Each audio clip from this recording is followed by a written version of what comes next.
It's been exactly a month since I've owned the car, and I've been meaning to write a follow-up, so here it is. Okay, so this is the story of how I came about being the new owner of a 2002 Mazda Protege 5 in Sunlight Silver Metallic. It all started with a cruise the guys and I took a month prior, and that was all it took to get me out of my Honda Odyssey minivan and start shopping for a compact sports car.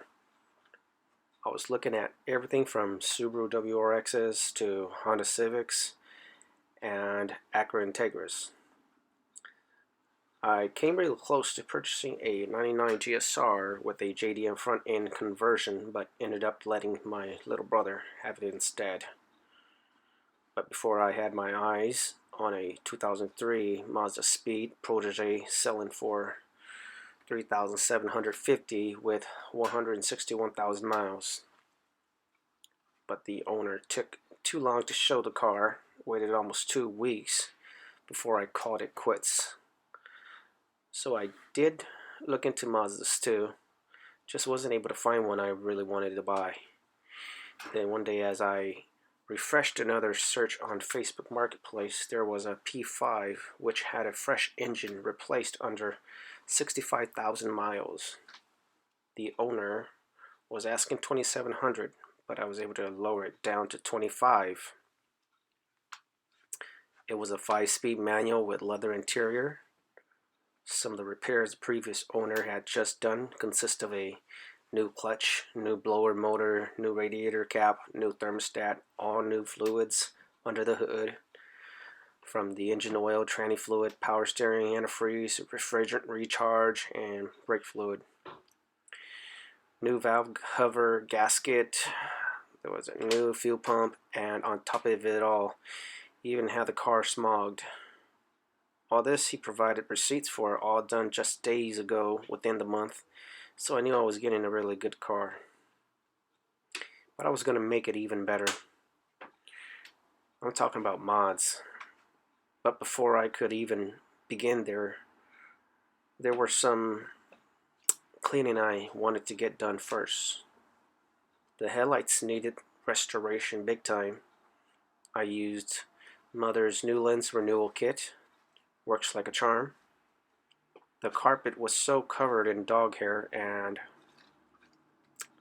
there were signs of what appeared to be dog vomit in the trunk, which had dried up, but the odor was still kicking.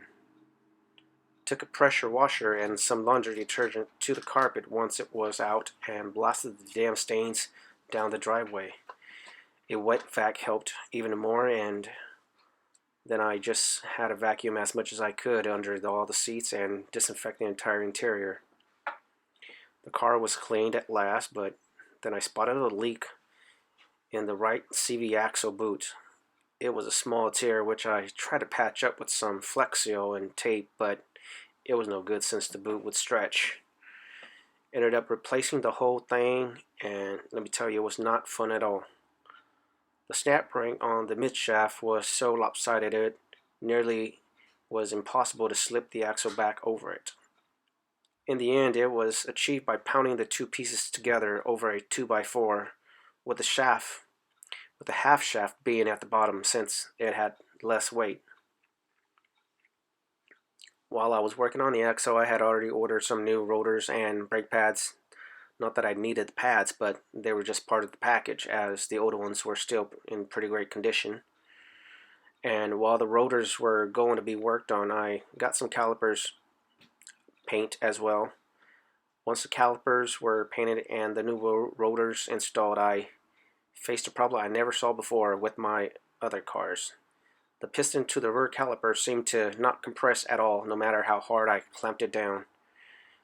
Then I finally learned that it had a stupid Allen star gear adjuster. But the damn thing was broken in one of them, and I couldn't turn it either way. Once I was able to pull it out, I saw that the teeth were stripped beyond repair. Even tried to use the good one off the other caliper, but it was just too jammed up inside. I ended up paying a visit to my local scrapyard and got a replacement. Now all the pistons were compressed, but I never bled brakes before on my own, so I had to watch some YouTube videos. Once that was done, I thought I was good. But guess what? I had no parking brake. I thought to myself, if those Allen star gears activated the parking brake, then perhaps I might have to wind them up until they make contact or feel some good resistance. So I did, and it worked. Finally, the brake system was completed. Okay, as far as my mods go, for my wheels, I chose some JNC 001s, 16x9s with an offset of positive 25, wrapped in Toyo Extensa HP 205/50 series. Originally, I was going to go for 16x8s, but it sold out and I didn't bother looking elsewhere. The tires are stretched on the 9s, but hopefully the beads will stick. I'm keeping the PSI at 40 just to be safe. Got to look into it more and see if I need to do more than that. The rear wheels did require the use of a 5mm spacer since the hub stuck out twice as far as the fronts. Very important to get the right size, with the center bore being 67.1mm, or else you would have vibrations issues at high speeds. And to mount the wheels on, I just went with some lug nuts that also came with lockers. Still plenty of thread in the rear studs since it was just 5mm spacers. For my suspension, I was left with only one choice for coilovers, the Godspeed Monos SS. Good thing about these are that they have a ball bearing at the top, which allows you to adjust the height of the car without unbolting anything, unlike others. It also came with camber plates in front and dampening controls on all four. One thing to keep in mind is that you can't attach the ABS cable onto the rear like the struts. Since it didn't have a spot to mount, I just zip tied it to the brake line. And for the rear, again, you won't be able to lower beyond the parking brake cables since it sits directly under the path of the coilover cylinder threads. In my case, I have a little bit more than half an inch before making contact, and that's because my ride sits about 1.5 inch lower than before only. As far as my intake goes, I swapped out with a K&N Typhoon cold air intake I bought used from OfferUp. Originally ordered a K&N filter on Amazon, but it was too big for the piping, so I did a rush order off eBay instead and just grabbed the cheapest thing I can get my hands on. It was going to be hidden anyway, so I didn't care. For my headers, again, I was left with very little choice and got the infamous eBay one, but have yet to install since I want to see how the cops react to my car in my town first, since it's not carb legal. Haven't got a muffler and still hoping to find a MSP axle bag. Beside these, I only power washed the engine bay and painted over the valve cover with some Wrinkle Plus paint, painted the bottom portion of the rear bumper with peelable black paint just in case, and added a decal Ryu. As to say, I don't care about the scraped up bumper. It's more like authentic bateau damage for now. I ended up making my own decal with an added touch of color. Plan on doing some more enlargements along the passenger doors and possibly the hood as well. We'll see. The car only came with one key and one remote, so I made copies of each.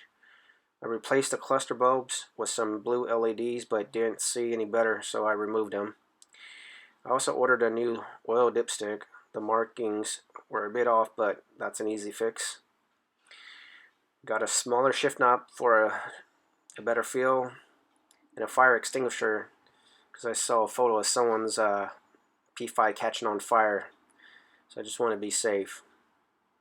Finally, I grabbed a few things from the scrapyard, like a spare tire, driver's floor mat, low profile floor jack from Harbor Freight, and I didn't mention everything done on this car, but I've since put close to about 4,900 already, so pretty much you could say 5,000. Car costing 2,500, and basically 2,500 in repairs and the mods and upgrades and what have you, replacement fluids and stuff. This is the first time I've done this because I'm a pretty conservative person, and just thought because COVID's around, I better get it out of my system while I still can.